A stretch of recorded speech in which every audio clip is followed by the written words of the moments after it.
Hi dears, welcome to English classes at Radhika Rinish. Here we are trying to make a video on the paper Indian Classics, which is prescribed for the BA English students of the IGNOU University. So here the code is BEGC-101 Indian Classical Literature. In total there are four blocks, and each of them are divided into 4 units. The first block is Kalidasa's Abhijnana Shakuntalam.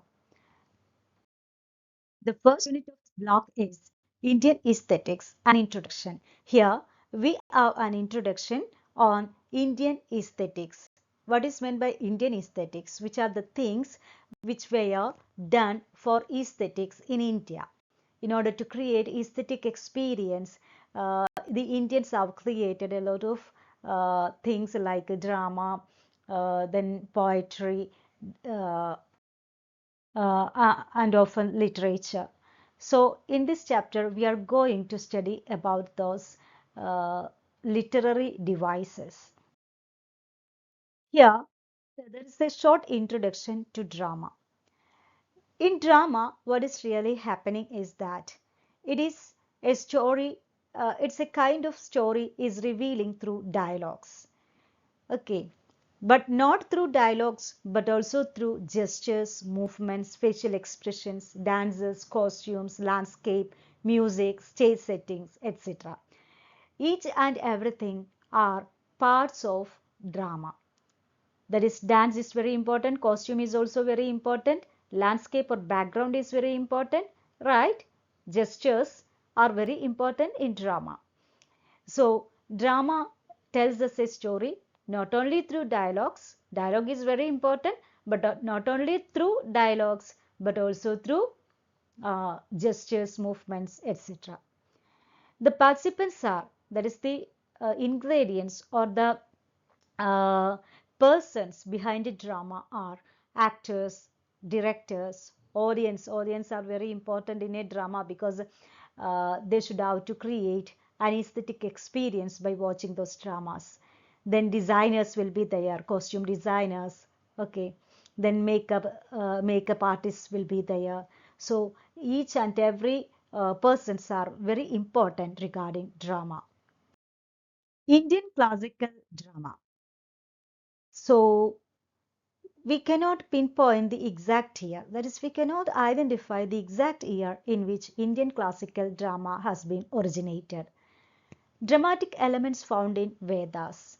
We know even from Vedas, we can trace some dramatic elements. Natyashastra by Bharata Muni, Divine Origin of Drama. Natyashastra, which was written by Bharata Muni, can be considered as a treatise on drama, or it's a kind of uh, rules, that is in Bharata Muni's Natyashastra, he is trying to convey the rules and regulations regarding dance or drama or expressions. Then Weber talks about the Greek influence on Indian drama. There is some talks are there. There is the Greek drama has influenced our drama, that is Indian drama, a lot. But we know that the Greeks gave importance to tragedies, but the Indians gave importance to comedies. Almost all good dramas are ending in a happy mood or in a happy tone in the Indian dramas. Okay, but we cannot see that element in the Western or European dramas. Uh, some supernatural elements like gods and goddesses are also there in Indian drama. Three unities were, that is, Aristotle, the Greek philosopher, has identified three unities for drama, that is, unity of time, place, and action, but it is not observed in Indian drama. Then Tamil epic Chilappadikaram is also influenced by the Buddhist and Jain traditions. That is in the south. Uh, there is a great work Chilappadikaram, and on the basis of that, drama has been evolved. So, Silappatikaram is very much influenced by the Buddhist and Jain traditions. As we know, Sanskrit was a language of India.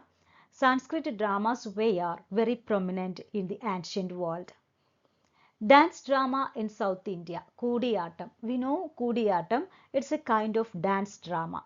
That is, dance is very important in that kind of drama. Actually, a story is revealing there. Then Natya Shastra, we know that Bharata Muni has written Natya Shastra as a treatise on performing arts, including drama and dance. Not just pleasure, but instruction. According to him, drama is not at all a uh, kind of pleasure invoking, but it is instructive in some aspects. Instructive means it should teach something to the audience. Rasa or the aesthetic experience should be there in the mind of the audience after watching a drama. Rasa means the aesthetic experience or the literary pleasure that is happening in the mind of the audience while watching drama. Vibhava Anubhava, that is, he has defined rasa as Vibhava Anubhava Vyabhichari Samyogate Rasa Nispatti. Okay, it's a combination of Vibhava, Anubhavas, Vyabhichari and Sthayi Bhavas. That is, the expressions and the background emotions, everything is creating the aesthetical experience in the audience. Then different types of plays are there, Rupaka and Prakarna. That is, Rupaka means the stories of great leaders or great kings or the gods and goddesses which were there in Ramayana and Mahabharata. Prakarna means something fictitious. Fictitious means that is, it's from the imagination of the writer, not pre-written. And there is some Sanskrit dramas are bilingual. There is two kinds of languages where they are, because only the elite classes, that is high classes like kings and other people can speak uh, Sanskrit. The common man cannot speak or understand Sanskrit. So in the drama, the dialogues for the elite class will be written in the Sanskrit language, and the dialogues for the common people are written in Prakriti language. That is, it's a combination of two language, Sanskrit and Prakrit language. That's why we can say that the ancient Sanskrit dramas are bilingual. Sutradhara is an important character in a play or important element in ancient Indian dramas. Sometimes we can say that it is almost like a director who is introducing the characters, roles, and the background of the play at the beginning of the play. Then street plays, that is, street plays were there in ancient India, that is, nukkad plays. Natyashastra insists that the ideal spectators should be educated and the aristocrats. Bharata Muni, once again, he is telling that he has already told about the purpose of drama, that is, it's instructive or teaching. Here he is telling that the audience should be educated. Then only they can understand the stories or the philosophical aspects of the drama. And they should be aristocrats, not for drama is meant for only the aristocratic people or the elite class, not for the common people. Then even now drama is written and performed on stages. Some of the Sanskrit dramatists are Manmohan Acharya, Vidya Shastri, Prafulla Kumar Mishra, etc. They are the living or contemporary Sanskrit dramatists. Let's analyze some of the Sanskrit dramatists of ancient India. The first one is Bhasa, who was supposed to be lived between 3rd and 4th century BC. He lived in Ujjain. Okay. Then a total of 13 plays were discovered, that is, as we consider the place of Bhasa. We do not know whether he has written it or not. Then that is, we assume that those plays are written by Bhasa.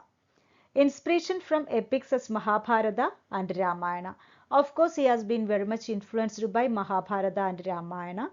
Swapna Vasava Datta, that is the story of Udayana, is a very important or very famous play of Bhasa. Urubhanga is also a very good play which is written by Bhasa. That means breaking the thighs. Then Karnabhara, Karna's task. These are important plays written by Bhasa. The next person is Shudraka. He also lived in Ujjain. He is well known for Prakarna plays, that is fictitious plays. He has written plays from his own imagination, not from Ramayana or Mahabharata. Mrichaghadiga is one of his famous plays. That is, Mrichaghadiga means the little clay cart. Charudattam is also a very famous play written by Shudraka. Bhavabodhi, another playwright. He was a court poet of the king Yashovarman of Kanuj. He wrote plays based on Ramayana. He believed in Prakarna. Okay, not Prakarna, Rupaka. Then Mahavira Charita, Uttaram Charita, Uttara Kanda. So these plays are based on Ramayana. Then Malati Madhava is a Prakarna play. That is, it's a fictitious play. Then he stressed on Bhibalsas like disgust and Raudra, anger. Okay, Bhibalsas and Raudras are very important in his plays.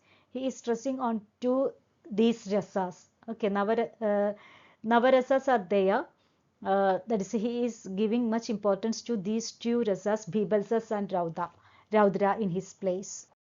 The next is the most important one, that is Kalidasa. Based on Vedas and Puranas, he has drawn his dramatic elements from Vedas and Puranas. Malavigagnimithram, Vikramorvashiyam, Raghuvamsha, Kumara Sambhava, Abhignana Shakuntala are his famous plays.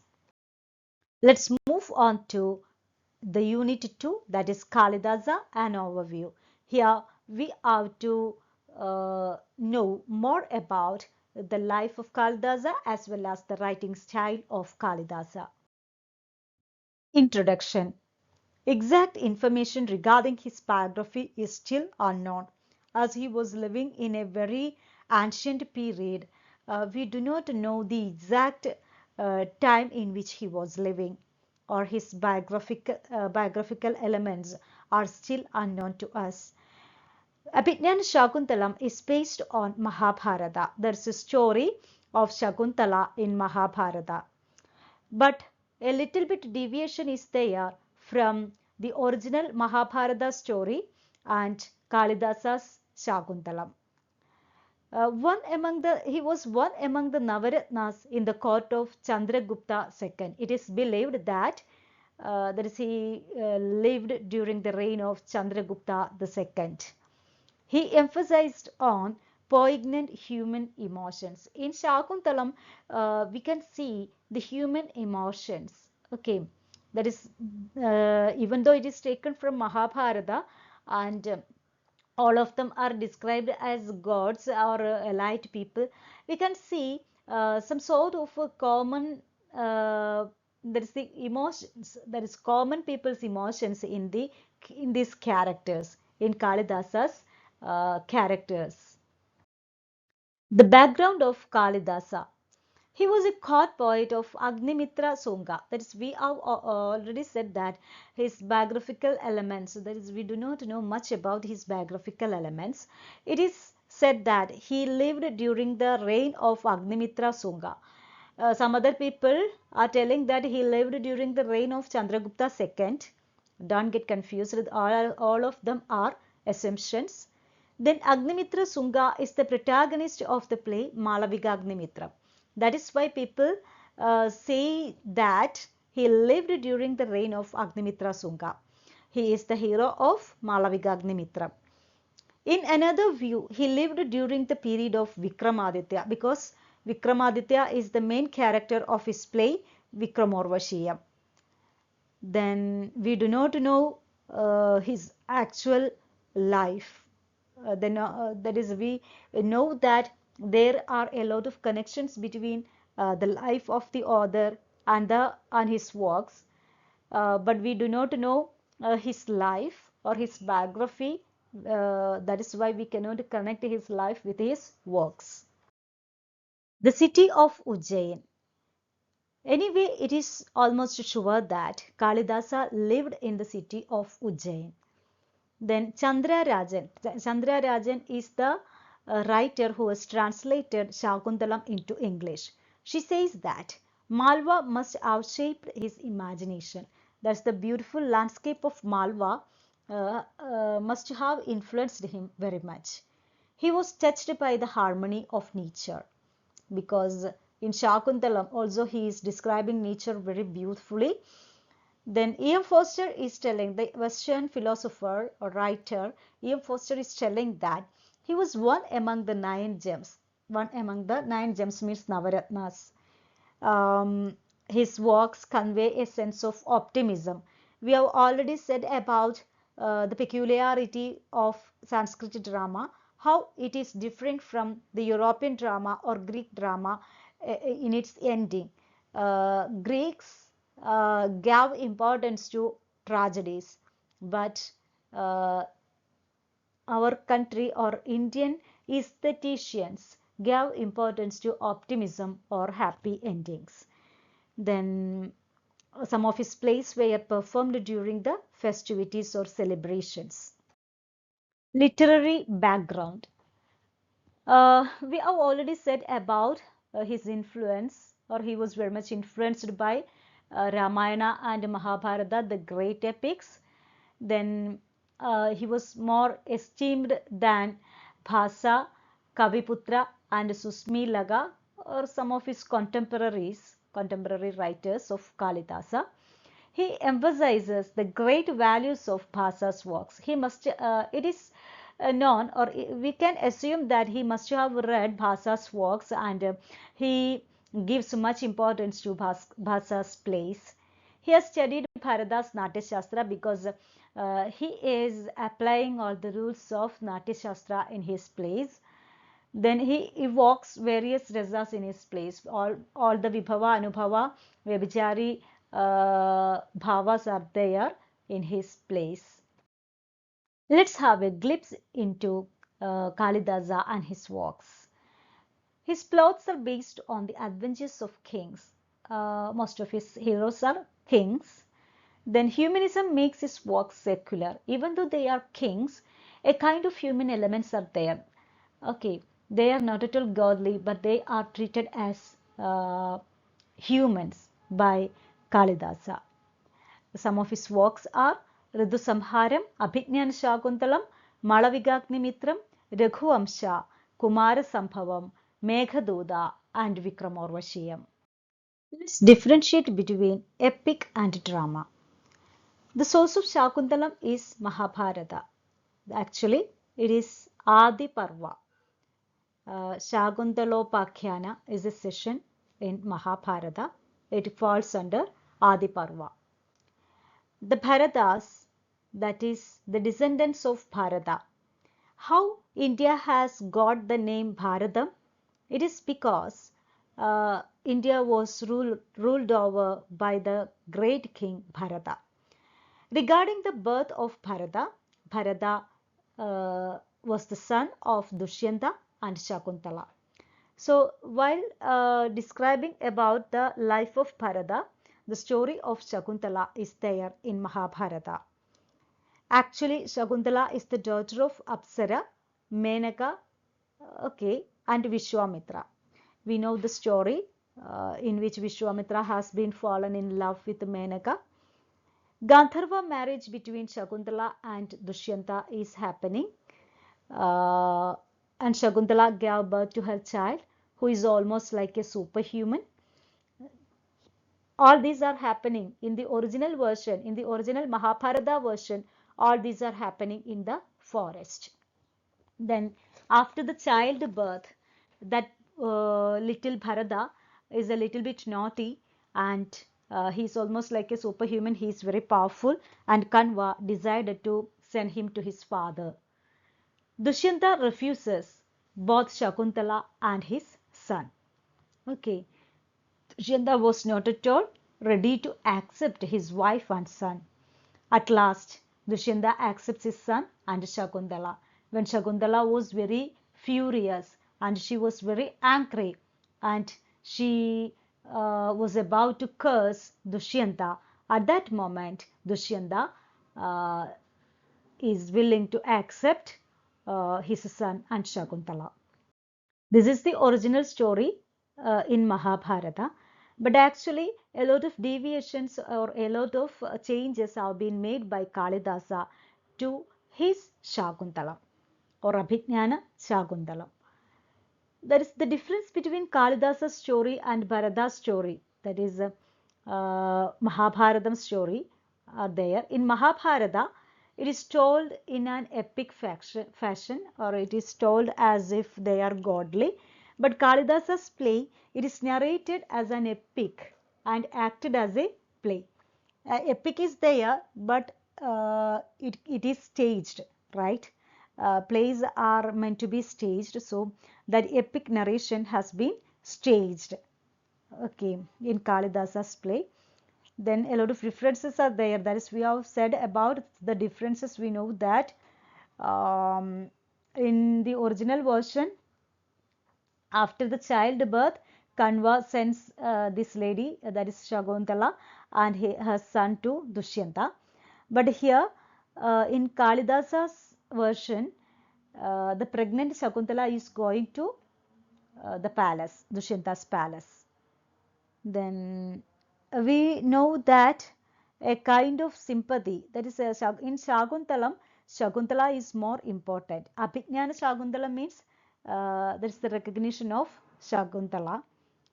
Then in Mahabharata, Dushyanta is the central character, but in Shakuntalam, Shakuntala is more prominent than Dushyanta. The ancient Indian aesthetics.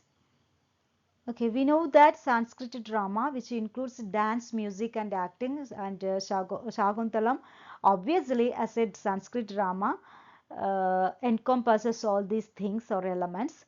It's a lyrical narrative. The dialogues are written in a verse form, not in a prose form, like a poetry. The Amartya Sen is telling that court dramas were based on 4 Vedas. Vedas are really eye-opening, especially Rig Veda. Okay, that is it's a kind of teaching. It has some radical doubts on life. Okay, why we are living, what's the purpose of our life, etc. Natya Shastra. It's a treatise on dramatic art. Natya means nat, means acting. Bharadya termed it as the fifth Veda. Okay, it's not only a treatise, but Bharata, according to Bharata, the writer, it is the fifth Veda. It provides guidance to the future people, how to behave or how to act or how to prepare a drama or dance, etc. Bharata's Natya Shastra can be read by anyone. We know that the Vedas are meant for the elite class or the high caste people. But Bharata's Natya Shastra is written for each and everyone, or even the common people can read it. It provides 10 different types of dramatic narrations. Then from Rigveda, recitative quality has been adopted. Then from Yajurveda, histrionic representations are adopted. From Atharva Veda, rituals and styles are adopted. From Samaveda, rasas are adopted to Natya Shastra. So it's a combination of all the 4 Vedas. Not a combination, he has drawn some elements from all the 4 Vedas and he has written or treating it as the fifth Veda. Unit 3, Abhignana Shakuntala. Introduction. It's wrought in a mixture of Sanskrit and Prakriti languages. We know that in Sanskrit drama, it's almost bilingual. The elite class people are talking in Sanskrit language, whereas the local people, that is the low class people, are talking in the Prakriti language. Adding the curse, the ring. It is not at all there in the Mahabharata, the original version. Exposing the corruption and brutality of the gods, as Kalidasa is a very good dramatist. He exposed the corruption and brutality of the gods in a palace through his drama, which was a common scenario during his time. Then the English translation is The Loom of Time, which was published during the year 1989 by Chandra Rajan. It's a beautiful rendering of the original drama. Rendering means that is the translation. While we are reading the drama, we have to imagine the scenes, then only it will be very effective. Summary and analysis. We can split the drama into two. There is Act 1 to 4 is the first session and Acts 5 to 7 is the second session. There is a prologue. Prologue means something is happening before the drama. Then it's actually an invocation to or a prayer to Lord Shiva. The Sutradhar or the narrator or the director, okay, is introducing the characters. He is telling who are the characters in this play and what is going to happen, what is the background, etc. At this time, Dushyanta is entering in a hunting attire. That is, we can analyze or we can understand that he is hunting. Act 1, the chase. It takes place the foothills of Himalaya, actually in the hermitage of Kanwa by the river Malini. Dushyanta is chasing a deer. That's our first scene. And he decides to go to the hermitage of Kanwa by chasing the deer. He takes off his royal ornaments because he believes that these are not at all suitable to the peaceful or calm atmosphere of the hermitage. He sees an extraordinary beautiful lady there, that is Shakuntala, with two of her friends, Anasuya and Priyamvada. He hides behind the tree and watches them. Okay, and finally he reveals himself before Shakuntala. Act 2, Concealment of the Telling, introduces Madhavya. Madhavya is the court jester and he is a friend to Dushyanta. Madhavya helps him to gain entry to the hermitage. Okay, he is asking the king to enter to the hermitage to see Shakuntala once again. His mother, the queen, sends a message to Dushyanta, which tells him to return soon to the palace. Instead of going to the palace, what Dushyanta has done is that he sends Madhavya to the palace. He goes to the hermitage because he wanted to protect the sages, okay, as they are under the threat of the demons. Shakuntala is suffering from love sickness. That is happening in Act 3. Both Priyamvada and Anasuya try to soothe her by telling that Dushyanta will be there, he won't forget you, etc. At that time, Dushyanta enters and listens to all these speeches by Shakuntala, Anasuya and Priyamvada. Shakuntala's departure, that is happening in Act 4. Shakuntala and Dushyanta got married according to the Gandharva rites. That is, they are married without the consent of their parents, according to their will. That is Gandharva marriage. After marriage, and some time, after a while, Dushyanta returned to Hastinapuri, his place or his country. At that time, one day, Shakuntala was sitting by thinking about Dushyanta and she is suffering a lot. At that time, Durvaza enters the hermitage. By seeing her without any emotion or without any reflection, by seeing him, he curses her. Anasuya pleads the sage to forgive. Then after a lot of pleads, Durvasa has given a reprieve. That is, if there is a token of recognition, everything will be right, or everything will be as smooth as before. Tells about the marriage and pregnancy to Kanva. Anyway, Anasuya decides to hide it from Shakuntala, because Shakuntala, even then, Shakuntala was unaware of all those things that happened in that hermitage that day. Then Anasuya and Priyamvada have decided to tell about the marriage and pregnancy of Shakuntala to Kanva. Then Shakuntala leaves the hermitage for the palace of Dushyanta. Kanva was very happy by hearing the relationship between his daughter Shakuntala and the king Dushyanta, and he is ready to send the bride to her husband's home, to Hastinapuri. At this time, she wants to bid farewell to the hermitage, that is, the each and everything in the hermitage she is bidding farewell, including the plants and animals of that particular place. The repudiation of Shakuntala, that means repudiation means rejection of Shakuntala. That is, in this act, Dushyanta is rejecting Shakuntala. It begins with the Chamberlain's praise on the king. Chamberlains means the king's men, praises the king.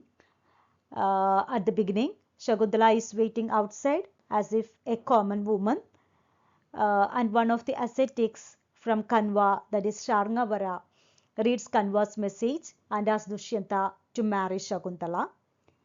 At that time, Dushyanta expressed a kind of doubt, and he reveals the fact that he does not know such a lady, and the things happened in between them.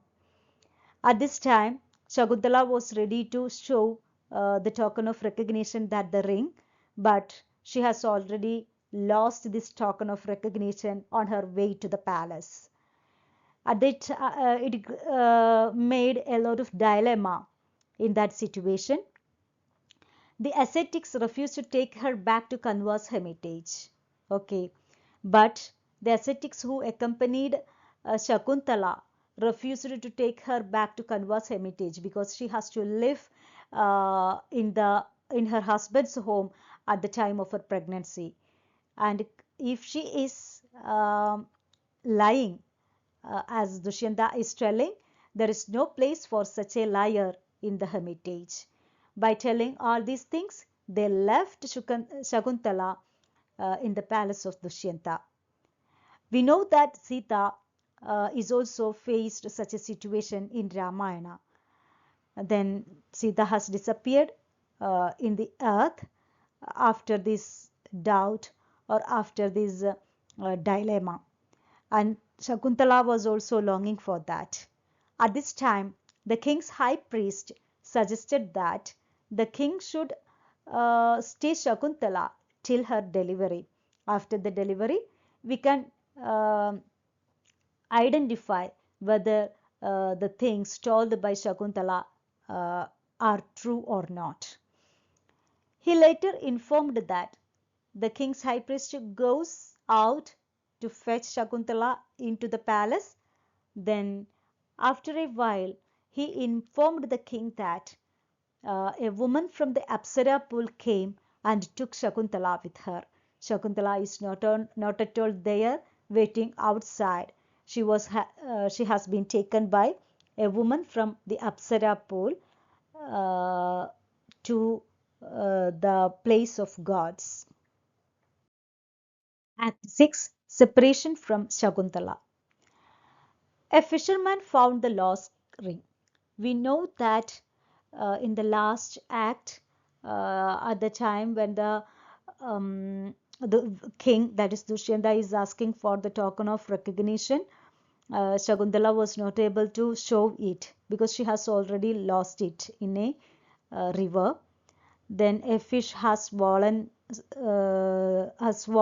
that ring. Then a fisherman caught that fish, and by cutting the fish, he found that ring, and he saw that it's from the king, or it is the king's ring.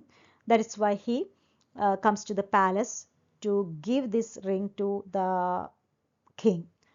At first, he was threatened by the gods by stealing the ring of the king, but after that, founding his or understanding his innocence, they allowed him to enter to the palace.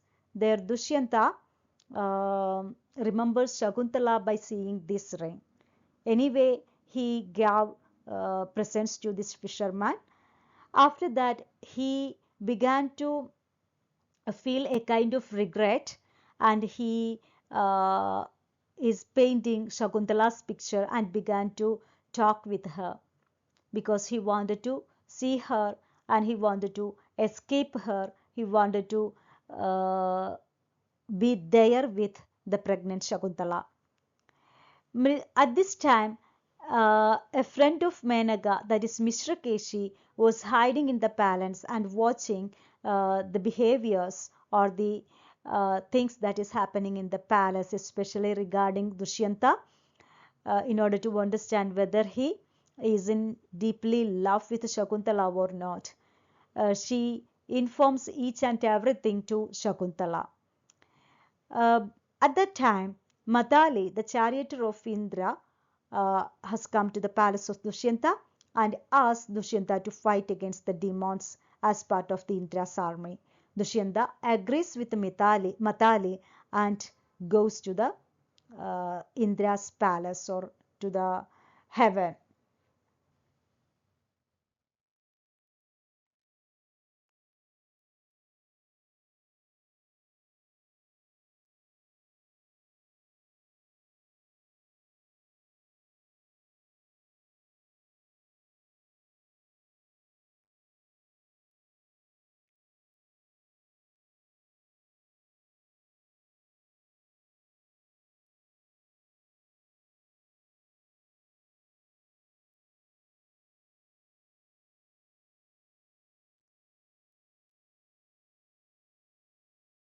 Act 7, Shakuntala's prosperity.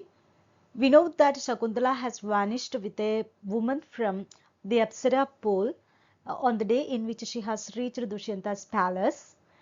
So she is there in the Devaloka or the kingdom of Indra. On his way back to his kingdom, Dushyanta saw uh, the hermitage of Marija. He saw a little boy is playing with a lion's cub. There, a little boy was playing with a lion's cub. Lion's cub means lion's child. At this time, he picked up the boy's magical amulet. Only Marija and his parents could touch it. Dushyanta took the magical amulet. Amulet means the bracelet. Okay, it's almost like a bracelet of the boy. It was magical because only Marija and the parents of the boy can touch that amulet. But surprisingly, Dushyanta could touch it. Everyone got surprised by seeing this, and it was for sure that he or he might be one of the parents of that boy. Then at this moment, Shakuntala appears. Dushyanta is able to recognize Shakuntala, and Shakuntala recognized Dushyanta. Anyway, a reunion is happening to the family. So Dushyanta is recognized as the boy's father. The family is reunited. Then Dushyanta explains the loss of memory and reunited with Shakuntala. We know that he has lost the memory and Shakuntala lost the ring, and we know all these stories. Anyway, Dushyanta once again explained everything to Shakuntala. That's why I forgot you, not intentionally. So anyway, they reunited. At this time, Kanwa is also informed of the reunion. Then the father of Shakuntala, Kanwa, is also informed regarding the reunion with uh, Dushyanta, reunion of Shakuntala with Dushyanta. This is the ending of the story. Abhignana Shakuntalam, that is recognition of Shakuntala. There are a lot of themes which are discussed by Kalidasa in this Shakuntala. They are love and separation, Prem and Viraha. We know that love and separation, love between Shakuntala and Dushyanta is very famous and very popular, and their separation is also very relevant in this play. Then memory and identity recognition, that is Dushyanta lost the memory of Shakuntala, and at last he identified or he recognized Shakuntala as his wife. Okay, then power of nature and spirituality. Nature plays an important role because most of the incidents are happening in the forest, that is the Kanwas hermitage. It's a very peaceful and calm and quiet hermitage. Spirituality is also playing vital role. A lot of spiritual elements like more than there is a more than human elements are happening or playing vital roles in this play, including the birth of Shakuntala. We know that she is the daughter of Apsara Menaka. Anyway, then she has been fetched to the Apsara pool by one of the women in the Apsara pool. Then she gave birth to her baby there. Then everything is very spiritual, and there is a connection between divine connection, that is human and divine connections are there. That is Indra is always connected with Dushyanta, and he is seeking the help of Dushyanta in the war with the demons. Then fate and destiny, that is fate plays an important role in this play. It is the fate that is responsible, in which Dushyanta forgets Shakuntala. Okay, it's also very much fatal. Then social and family duty, that is Dushyanta is a very uh, very good king, and he has performed all his duties as a king. Then and he, he is a very good son and husband, and due to the curse, that's we know that there was a cursed Shakuntala while she was sitting by thinking Dushyanta, and this curse has worked upon that, or on behalf of that, Dushyanta forgets Shakuntala. Then forgiveness and redemption. At last, Shakuntala forgives Dushyanta. Okay, when Dushyanta was explaining his condition, he forgot Shakuntala only because of the curse, or he does not remember Shakuntala at that moment. He could not identify Shakuntala at the moment when she came to the palace, and Shakuntala lost the ring also. Then, meanwhile, maybe at that time, Shakuntala was aware of the curse, and she is able to forgive this Dushyanta, her husband. So everything is very important regarding this play. A lot of themes are being discussed in detail in this play by Kalidasa. The theme of concealment.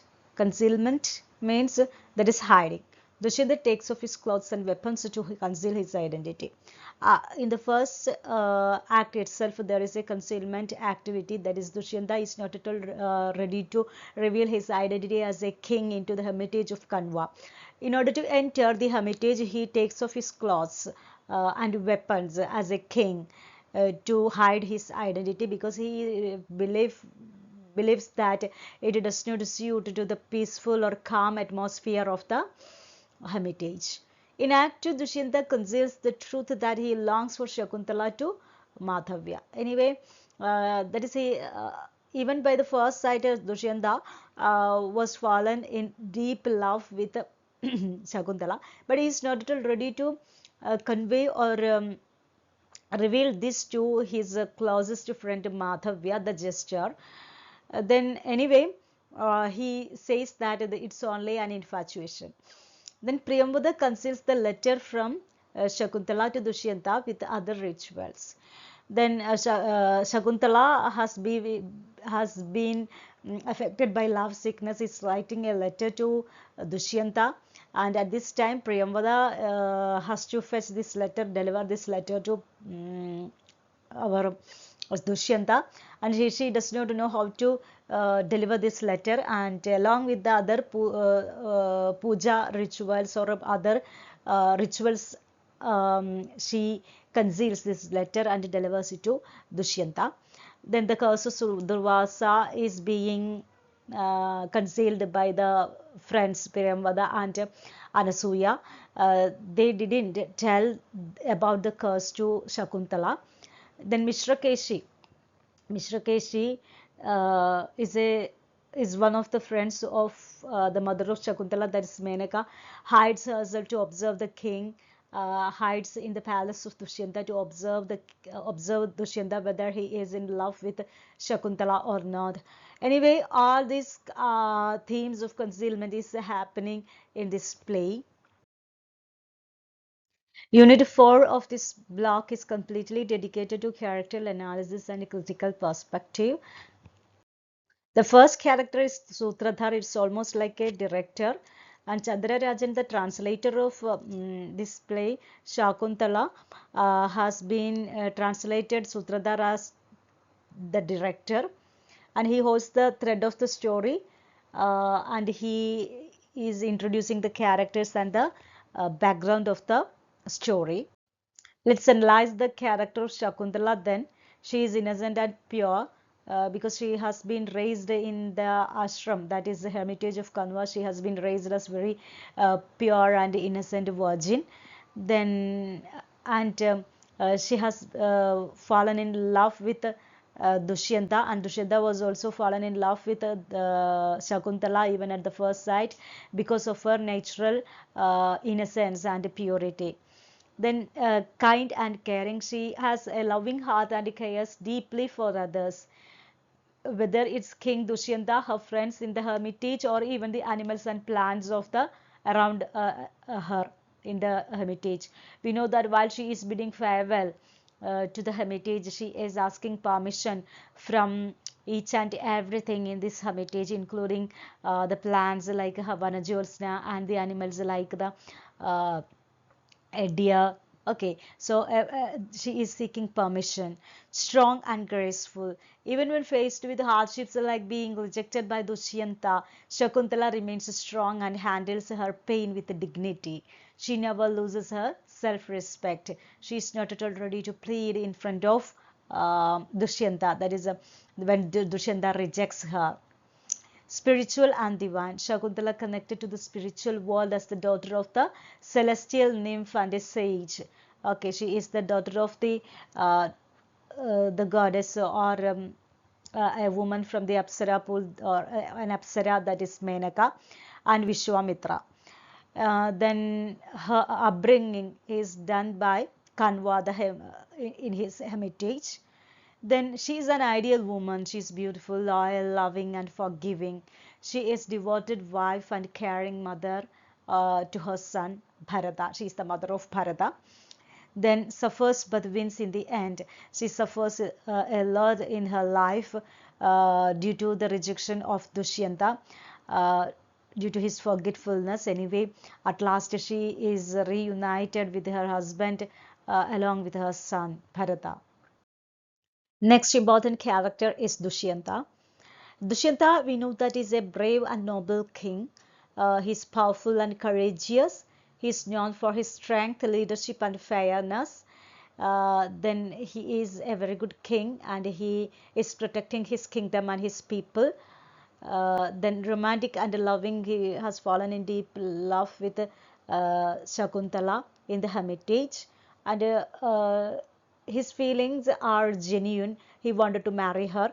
That is why he marries her according to the Gandharva Vidhi or Gandharva rituals.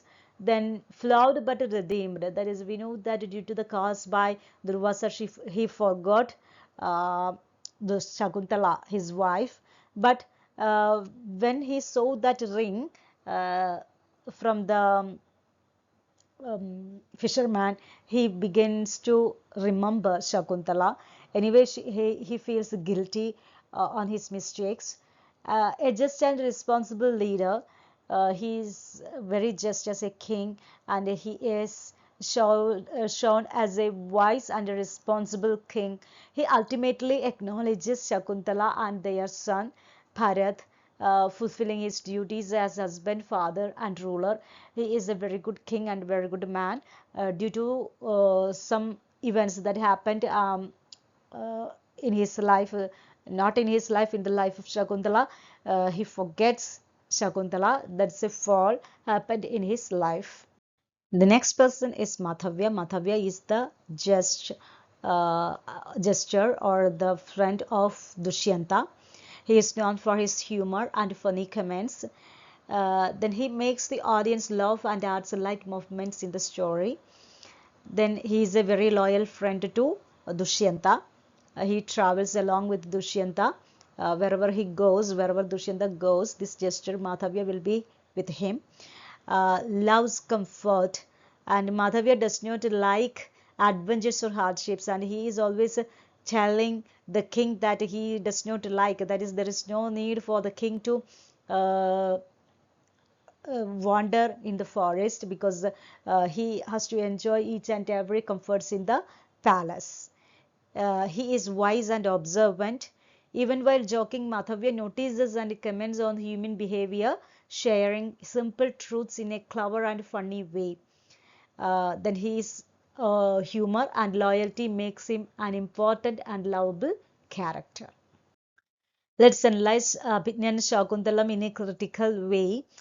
Gender, ideal womanhood is presented through Shakuntala here, and we know that she is loyal, forgiving.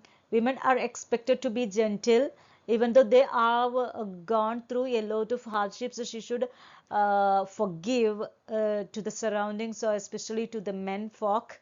Then men as protectors and rules, we know that it is strictly following the Manusmriti, and King Dushyanta represents the male role as a protector and ruler. Men are shown as powerful, responsible for justice, okay, and the decision making uh, power is only vested upon the men in society. Then women's dependency on men, women is not at all free in that society. That is, Shakuntala's life changes based on Dushyanta's actions. We know that she is rejected by Dushyanta, so a lot of hardships have happened to Shakuntala due to the curse.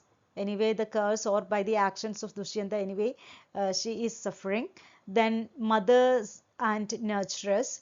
Shakuntala is shown as a devoted mother to her son Bharata, reflecting the role of a woman. That is, she should be a very responsible daughter, wife, and mother. She is completing all her duties in her life. Then then men redeem, women endure. So men can do anything. Okay, that is happening in this play also. That is, Dushyanta simply forgets his wife Shakuntala, the pregnant wife Shakuntala.